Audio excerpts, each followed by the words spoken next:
dari surat kedua Rasul Paulus kepada jemaat di Korintus. Saudara-saudara, karena banyak orang bermegah-megah secara duniawi, aku pun mau bermegah. Jika orang lain berani membanggakan sesuatu, maka aku pun seperti orang bodoh kukatakan, berani juga. Mereka orang Ibrani, aku juga. Mereka orang Israel, aku juga. Mereka keturunan Abraham, aku juga. Mereka pelayan Kristus, aku berkata seperti orang gila, aku lebih lagi.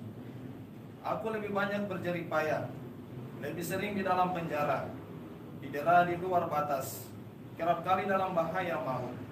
5 kali aku disesa orang Yahudi, setiap kali 40 kurang 1 pukulan. 3 kali aku didera, 1 kali aku dilempari dengan batu, 3 kali mengalami karam kapal. Sehari semalam aku terkatung-katung di tengah laut.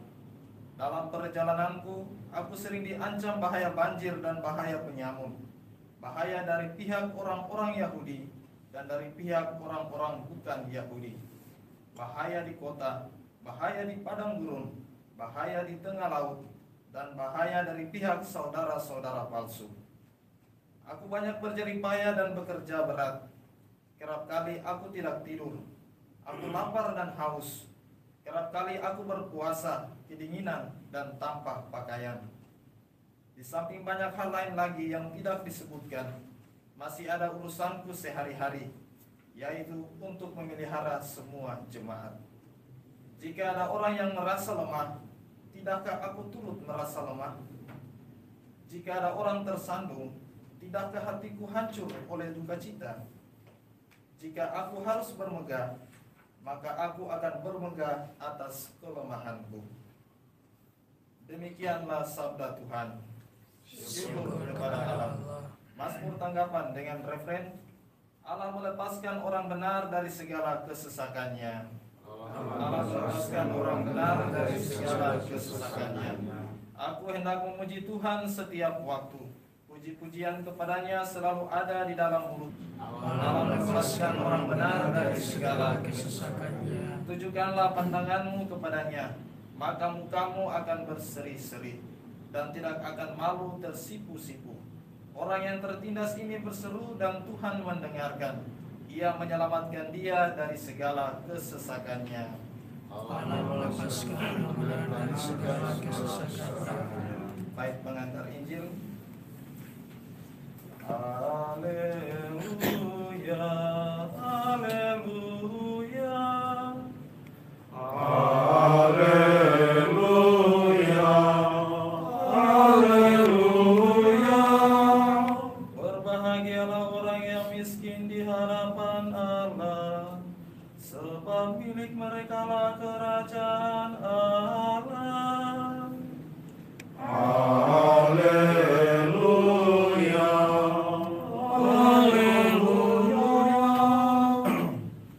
Tuhan sertamu Dan sertamu juga. Inilah Injil Yesus Kristus menurut Matius. Dimuliakanlah Tuhan. Dalam khotbah di bukit berkatalah Yesus, janganlah kalian mengumpulkan harta di bumi, mengat dan karat akan merusakkannya, dan pencuri akan membongkar serta mencurinya. Tetapi kumpulkanlah bagimu harta di surga. Di surga mengat dan karat tidak merusakkannya, dan pencuri tidak membongkar serta mencurinya. Karena di mana hartamu berada, di situ pula hatimu berada. Mata adalah pelita tubuh. Jika matamu baik, teranglah seluruh tubuhmu. Jika matamu jahat, gelaplah seluruh tubuh. Jadi jika terang yang ada padamu gelap, betapa gelapnya kegelapan itu. Demikianlah sabda Tuhan. Syukur Pujilah Kristus. Para pastor, diakon, frater, saudara-saudara yang terkasih, Bunda Teresa dari Kalkuta pernah berkata, kemiskinan adalah kemerdekaan. Kehidupannya membuktikan bahwa mengalami kasih Allah dan kewahyuan darinya. Hal ini bukan berarti bahwa kepemilikan harta materi itu jahat secara intrinsik. Hal ini juga tidak berarti bahwa kita harus menolak semua harta milik. Bagi saya tidak menjadi masalah atau persoalan ketika kita memiliki secukupnya, uang untuk hidup, punya rumah yang nyaman, punya uang juga untuk bisa berlibur dan sebagainya.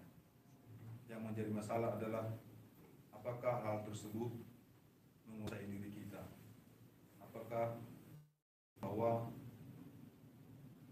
hal-hal, tetapi yang menjadi persoalan apakah kita mampu kita untuk memperoleh hal seperti itu. Apakah kita mampu untuk menempatkan hal-hal duniawi pada tempatnya yang tepat supaya hal itu tidak menguasai dan mengendalikan hidup kita. Mari kita berdoa dalam perayaan Ekaristi ini, semoga kita diberi kemampuan untuk mampu menempatkan hal duniawi pada tempatnya, dan melalui hal duniawi juga kita pakai untuk pengembangan karya pewartaan Injil bagi banyak orang. Kita juga berdoa semoga banyak orang yang berkelebihan mau menolong dan membantu saudara-saudari kita yang berkekurangan, teristimewa umat Kristiani, supaya yang berkelebihan bisa membantu memberikan donasi untuk perluasan karya pewartaan Injil di dunia. Semoga